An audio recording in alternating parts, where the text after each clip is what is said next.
Assalamualaikum warahmatullahi wabarakatuh.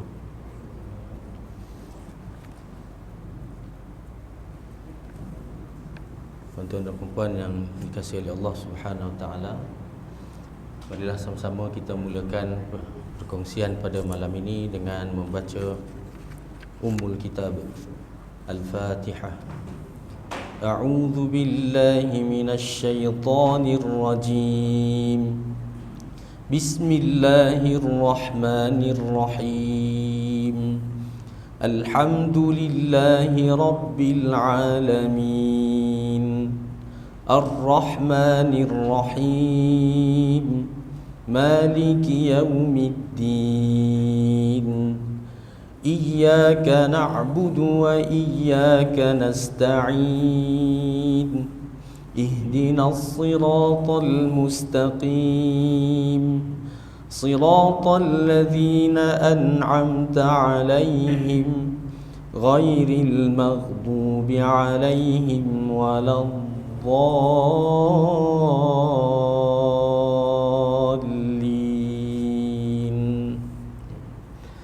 Innal hamdalillah, sesungguhnya segala puji itu hanyalah layak untuk Allah. Nahmaduhu wa nasta'inuh, kita puji Allah dan kita mohon pertolongan hanyalah kepadanya. Wa nastahdihi wa nastaghfiruh, kita mohon petunjuk hidayah Allah dan kita mohon keampunan hanyalah kepadanya.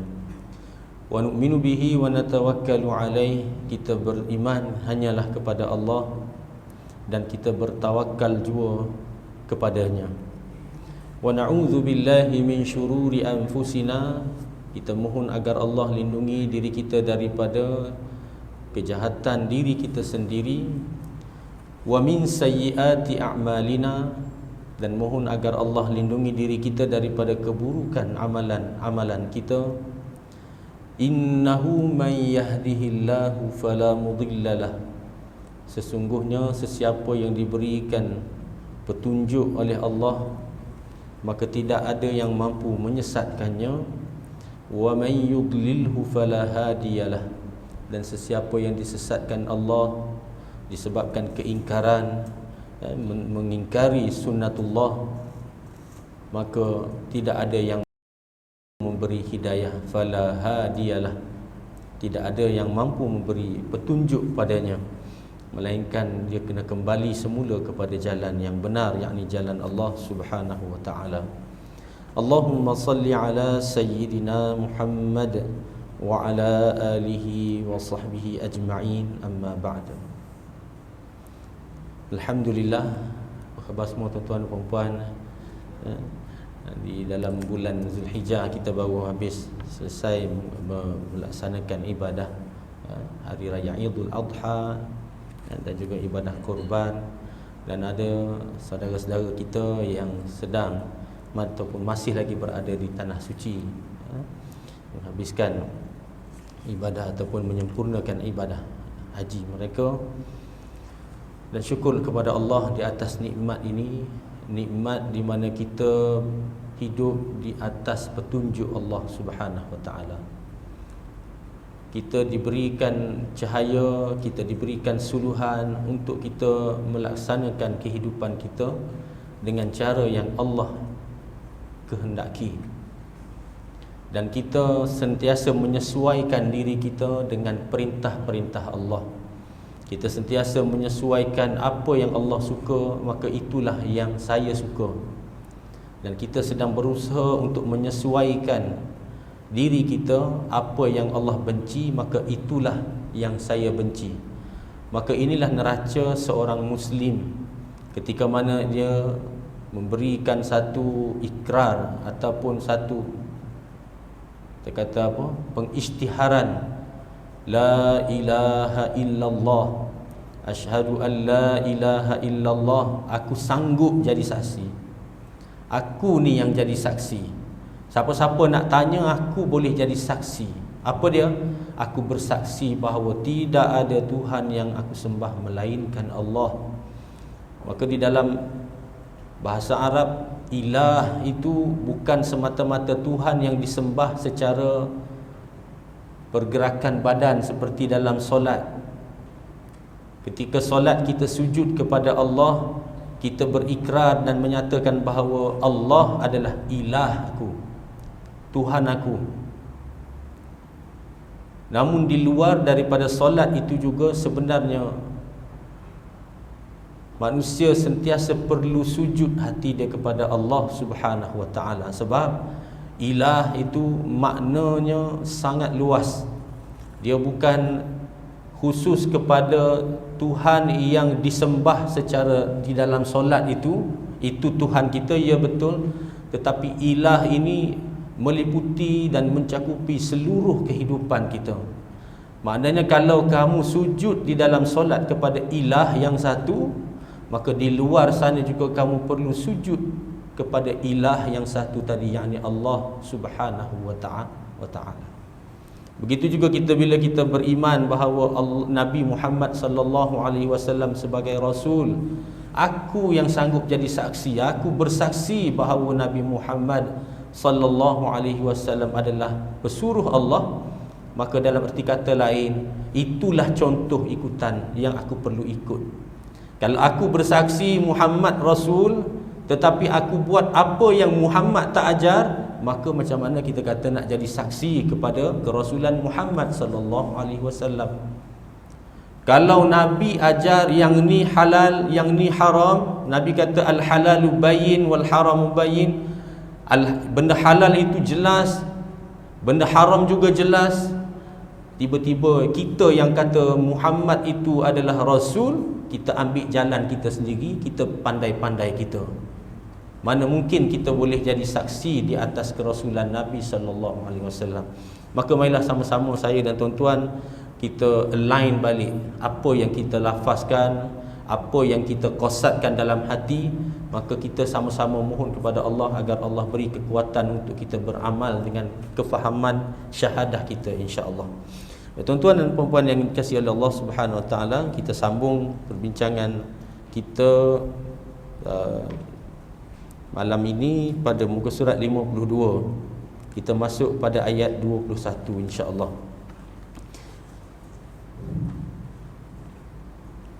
Maka sedikit rangkuman pada perbincangan-perbincangan yang lepas, Allah Subhanahu wa taala telah memperkenalkan secara ringkas. Tetapi ringkas itulah core-nya, itulah tunjangnya bagaimana orang beriman itu disifatkan. Itu disebutkan di dalam di awal surah Al-Baqarah, bermula daripada ayat 1 hingga 5, mencirikan orang-orang yang beriman. Maka setelah daripada itu Allah cerita pula orang-orang munafik. Orang-orang munafik adalah orang-orang yang bersifat yang kita dah bincang sebelum ini. Dan pengakhirannya Allah tinggalkan kita dengan satu analogi bagaimana keadaan orang munafik ini hidup dalam keadaan teraba-raba, hidup dalam keadaan ketidaktentuan, hidup dalam keadaan gelisah, resah. Dan analogi kepada kehidupan orang-orang munafik ini Allah tinggalkan begitu saja, nak memberi maksud kepada kita, selagi mana kamu tidak kembali, maka begitulah keadaan hidup kamu sampai mati. Kamu takkan boleh keluar daripada kemunafikan, melainkan kamu benar-benar serah diri kamu kepada Allah, melainkan kamu telah terima Islam sepenuhnya dalam hati kamu dan hidup kamu, melainkan kamu telah redha Allah itu Tuhan kamu, melainkan kamu telah redha Nabi Muhammad sallallahu alaihi wasallam, benar-benar dialah yang menunjukkan aku jalan yang benar. Benar-benar kita redha Islam adalah cara hidup kita. Selagi mana kita tak boleh keluar daripada keraguan,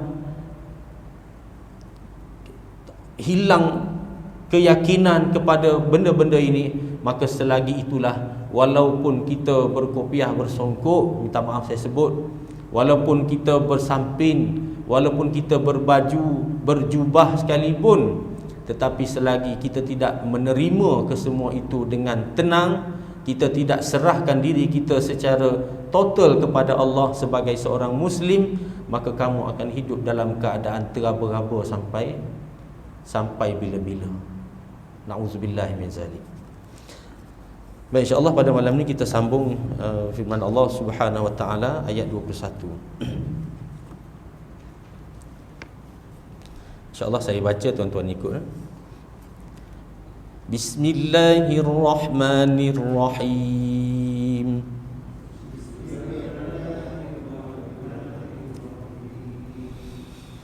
Ya ayyuhan nasu u'budu rabbakumul ladzi khalaqakum walladzina min qablikum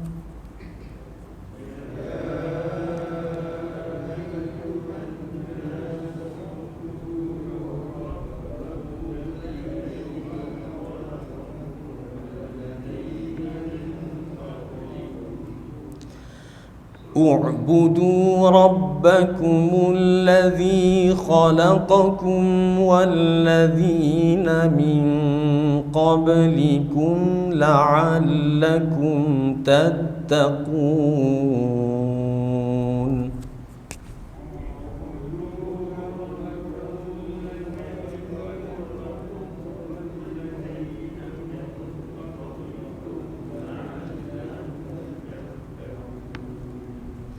Sadaqallahul azim. Hai sekalian manusia, sembahlah Tuhanmu yang menjadikan kamu dan orang-orang yang terdahulu daripada kamu. Mudah-mudahan kamu takut, yakni kamu bertakwa kepada Allah Subhanahu wa ta'ala. Qala al-muallif rahimahullah wa nafa'ana wa iyyakum bi'ulumihi fid dharain amin. Tuhan membuat seruan dalam ayat ini dengan menggunakan perkataan ya ayyuhan nas. Artinya wahai sekalian manusia. Iaitu seruan kepada manusia mukallaf.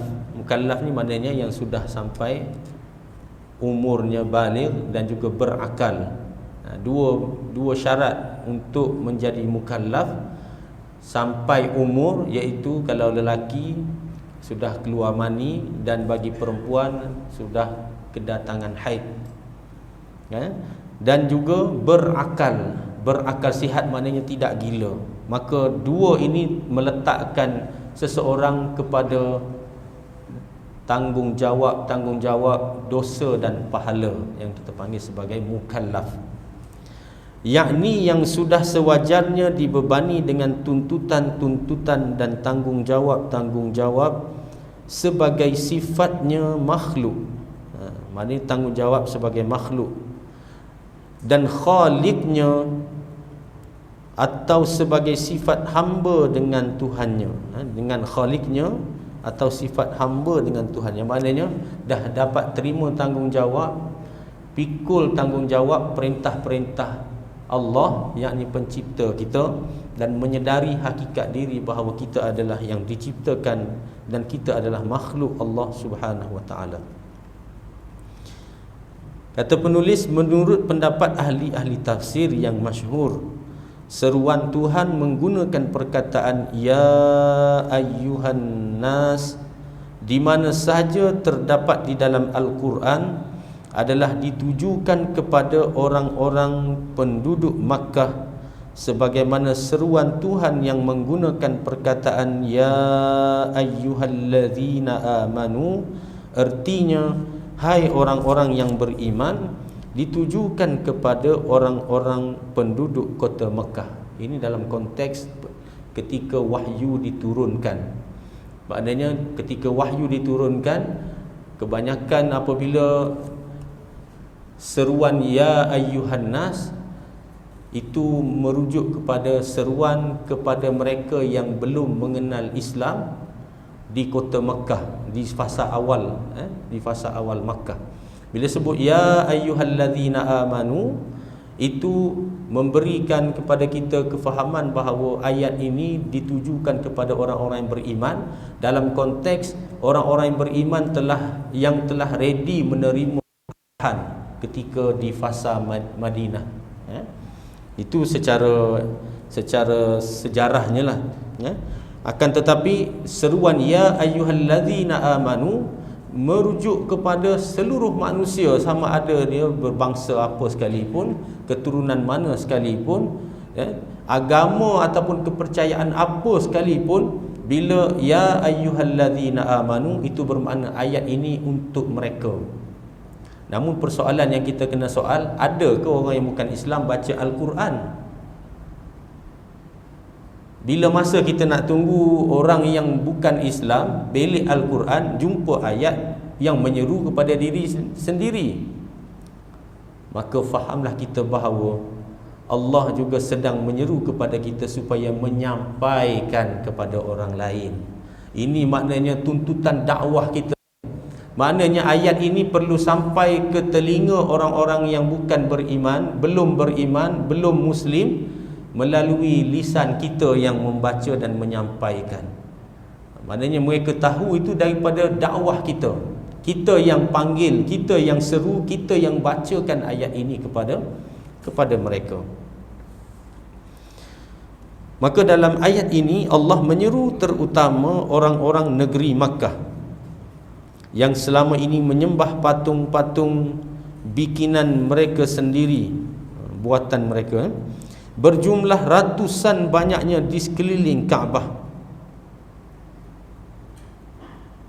Hendaklah mengambil perhatian supaya menyembah Tuhan Allah sahaja, kerana Allah itulah Tuhan yang menjadikan kamu dan menjadikan datuk nenek moyang kamu daripada orang-orang yang terdahulu sebelum kamu. Mudah-mudahan dengan sebab menyembahnya timbul perasaan takut kamu, yakni bertakwa kepada Allah Subhanahu wa ta'ala. Maka pemula kepada ma'rifatullah, pemula kepada mengenal Allah adalah menyeru manusia kembali menyedari hakikat dari mana diri dia datang, untuk apa dia berada di atas muka bumi ini, dan ke mana dia akan pergi selepas daripada kehidupan di bumi ini. Menyedarkan seseorang manusia bahawa apa sahaja yang kamu sembah, kamu kena ada timbang tara. Apa dia yang menimbang tara? Iaitulah siapakah yang mencipta kamu. Ini satu kalau kita boleh buat sebagai satu isi dakwah kepada orang-orang yang non yet Muslim ataupun yang belum Muslim. Ini satu poin yang besar untuk trik mereka, jiwa mereka, sentap hati mereka untuk mula berfikir. Apa dia? Yang kamu sebut Tuhan, Tuhan, Tuhan, ini apa yang kamu maksudkan dengan Tuhan? Sebahagian daripada mereka menyatakan Tuhan, kalau dalam Al-Quran Allah menyatakan jawapan orang-orang yang tak beriman, dia kata kami sembah apa yang nenek moyang kami sembah. Simple. Tetapi ada juga yang menyembah sesuatu kerana dia memerlukan kepada sesuatu tersebut, iaitu dia meletakkan kepercayaan bahawa apa yang disembah mampu memberikan sesuatu pada dia.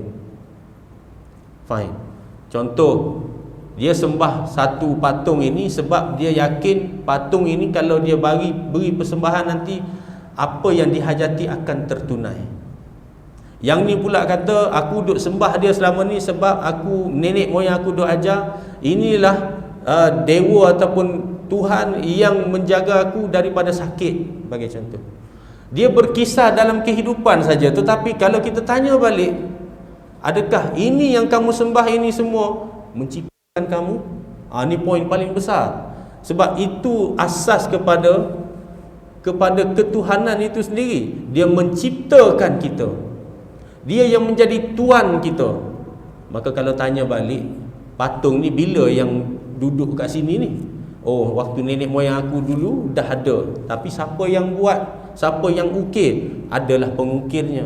Maka bagaimana mungkin si pengukir yang mengukir ini tiba-tiba yang diukir menjadi Tuhan kepada yang pengukir? Dia akan jadi apa? Jadi buah patah kepada mereka apabila disampaikan benda-benda ni. Maknanya pengertian Tuhan yang nombor satu sekali yang kamu kena yakin bahawa Tuhan itu sebenarnya yang menciptakan kamu tu.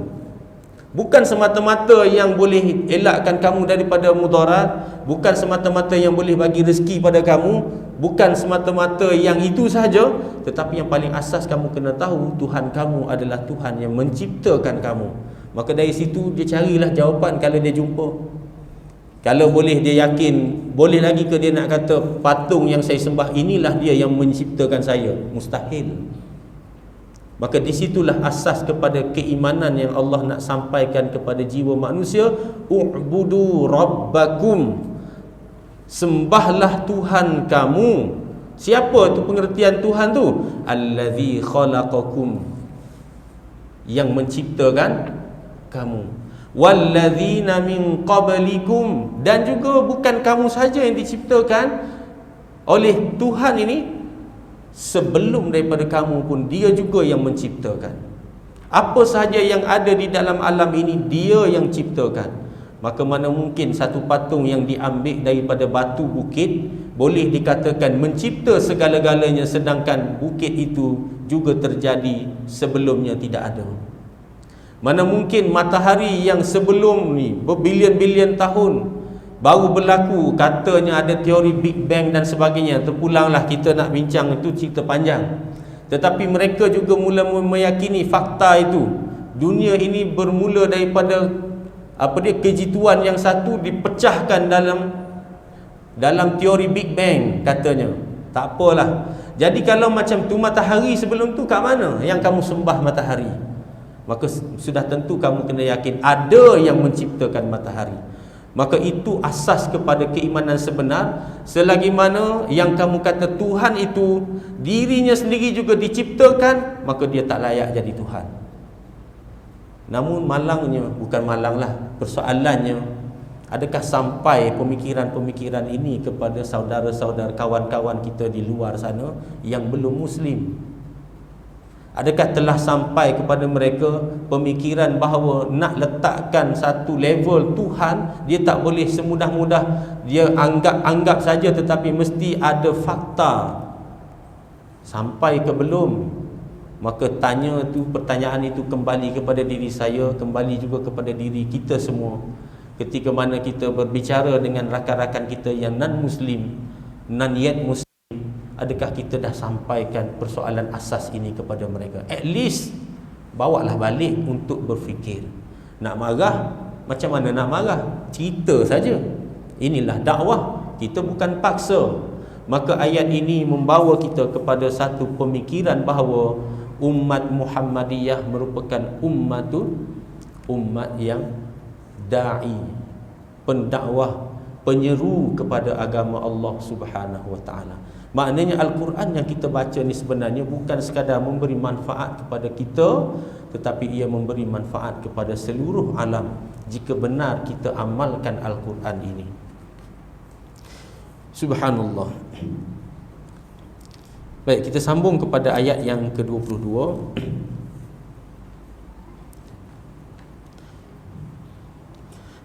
الذي جعل لكم الأرض فراشا والسماء بناء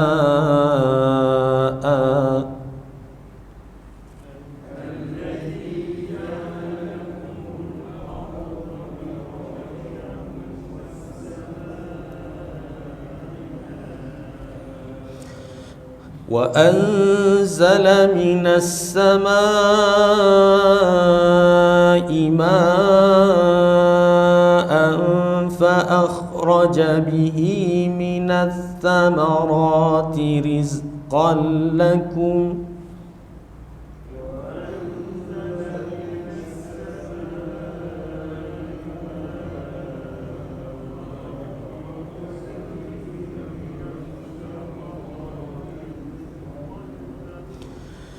فلا تجعلوا لله أندادا وأنتم تعلمون.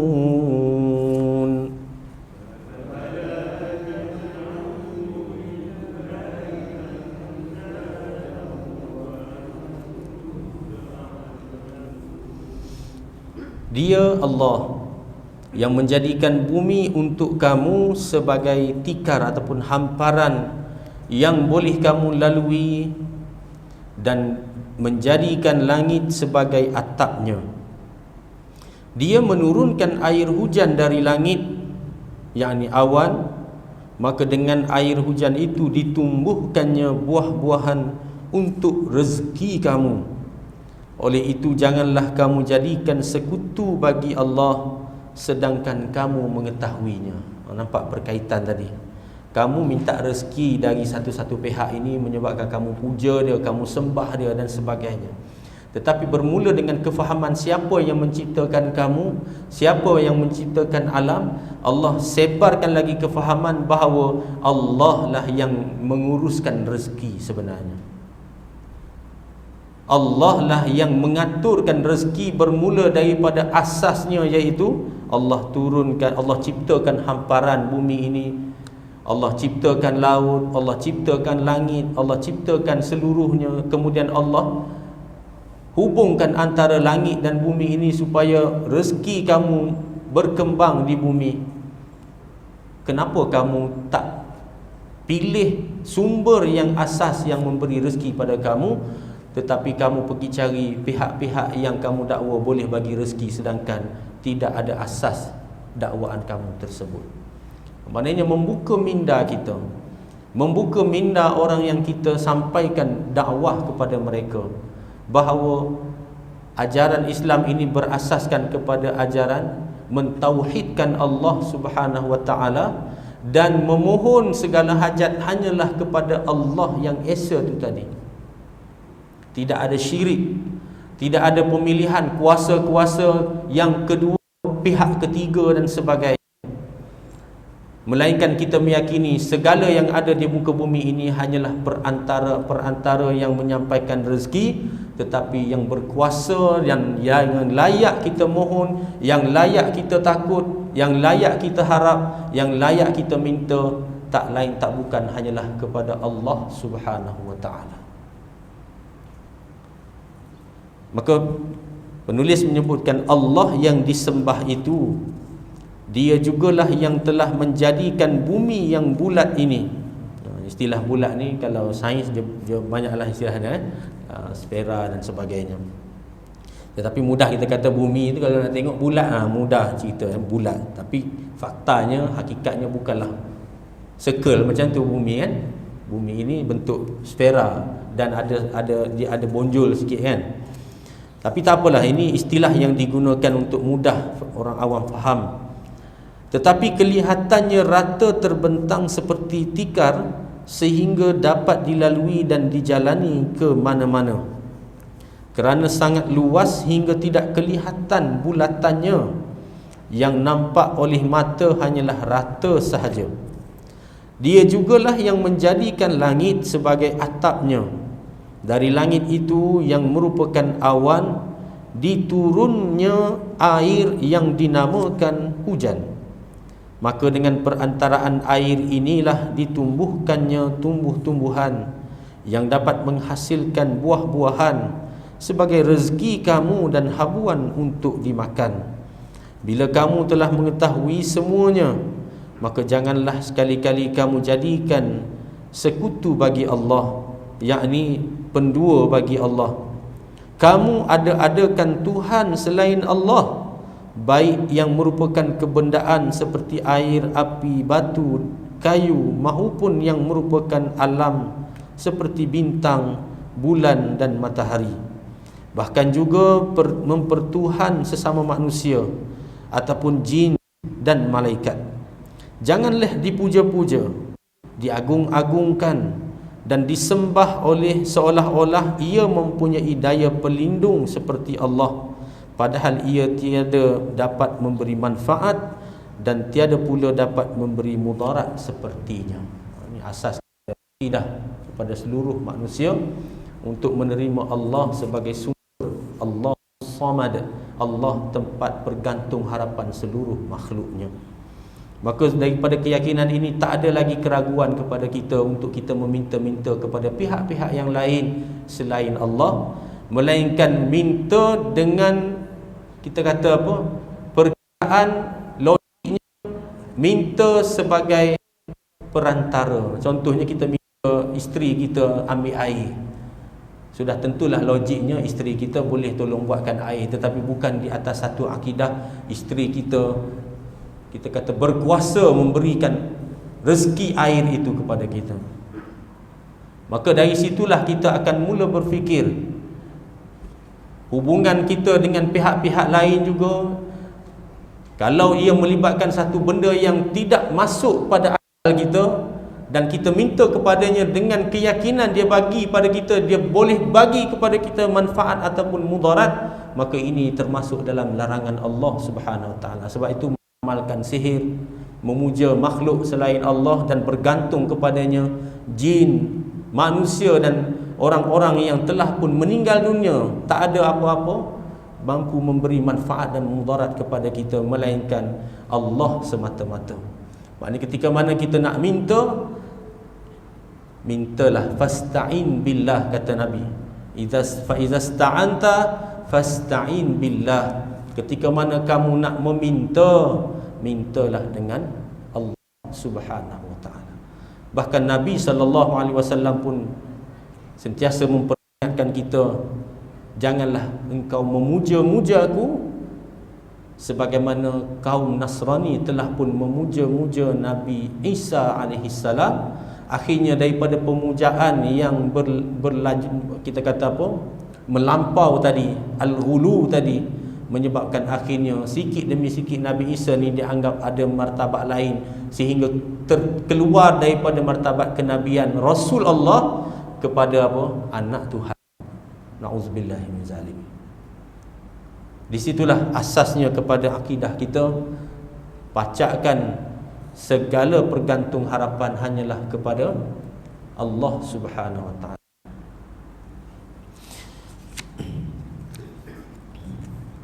Sekutu bagi Allah, tersambung, dan syarikat bagi. Syarikat ni apa makna, Bu? Kalau kita kata syarikat ni maknanya ada partner, kan? Nak buat syarikat, kita ada partner. Maka syarikat di dalam akidah juga adalah apabila kita menganggap Allah itu ada partner. Allah itu ada gandingan yang juga boleh bagi kepada kita apa yang Allah bagi, sehingga kita tak perlu bergantung pada Allah pun, kita bergantung pada yang ni pun dah cukup dah. Ni bahaya.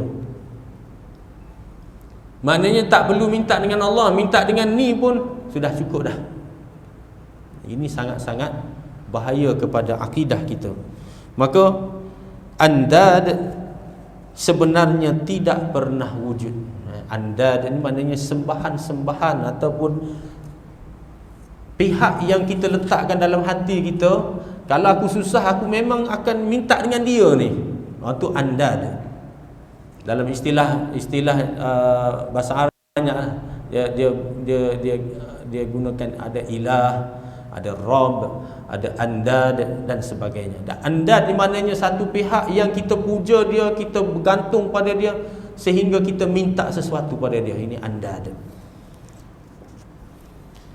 Dan tiada dibenarkan mengadakannya, sebagaimana yang kamu ketahui di dalam kitab Taurat dan juga kitab Injil pun tiada membenarkan seseorang itu mengadakan sekutu bagi Allah. Namun lihatlah apa yang berlaku di dalam ajaran-ajaran yang kononnya mendakwa itu adalah Injil dan Taurat, penuh dengan pemujaan-pemujaan, penuh dengan mengambil pihak-pihak lain selain Allah untuk dijadikan tempat bergantung harap.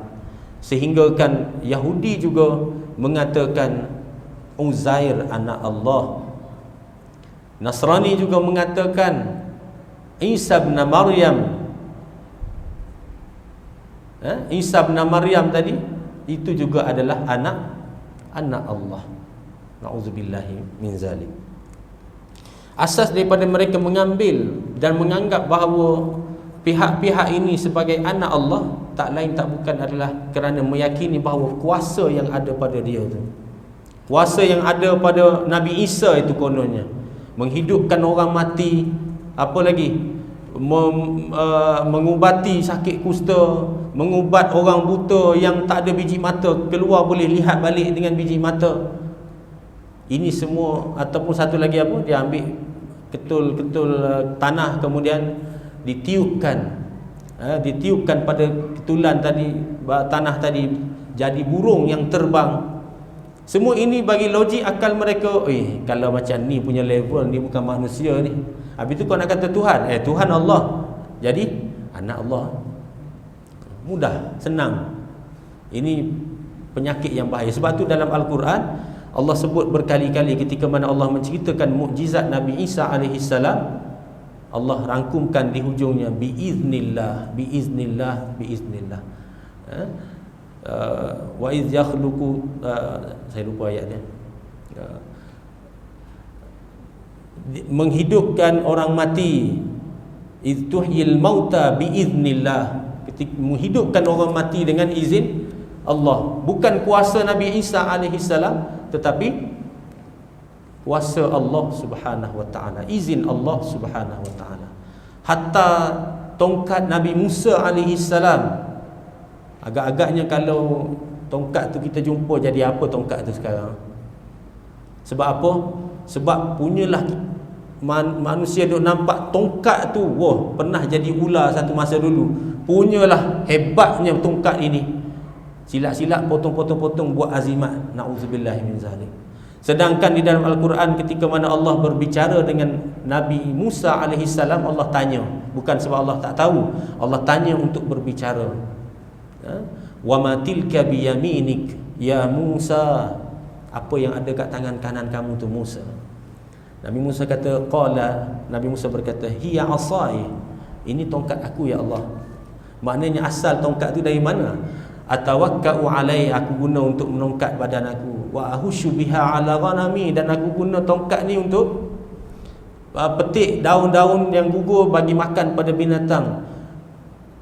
Lagi waliya fiha ma'aribu ukhra, dan ada beberapa lagi kegunaan. Biasalah tongkat. Tetapi dengan izin Allah, tongkat tu bertukar jadi ular. Tongkat tu pukul pada laut terbelah, pukul pada batu keluar air. Biiznillah. Jangan pula ada yang menganggap tongkat ini dah jadi tongkat ajaib. Kalau jumpa pada zaman kita, berebut jual berjuta, sebab dengan keyakinan tongkat ni boleh bagi manfaat, boleh bagi mudarat kepada seseorang. Wa na'udzubillahi min zalik. Ini yang Allah nak tanamkan kepada kita, benar-benar kefahaman akidah ini. Apa-apa sahaja pun dia berdasar kepada izin Allah Subhanahu wa ta'ala. Baik, kita sambung sikit lagi. Isyak, dah nak isyak kan? Isyak pukul 8.40 kan?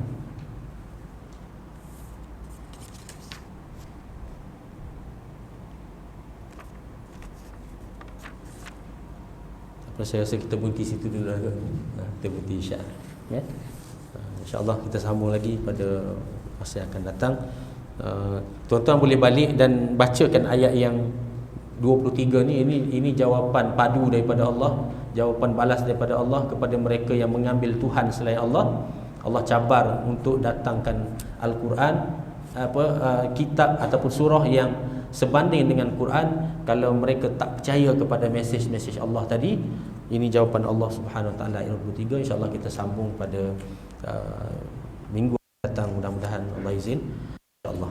Jadi apa yang baik itu daripada Allah Subhanahu Wa Taala, dan yang lemah itu daripada kekurangan, kelemahan diri saya sendiri. Kita mohon ampun kepada Allah Subhanahu Wa Taala. Nastaghfirullahal azim li wa lakum. Assalamualaikum warahmatullahi wabarakatuh.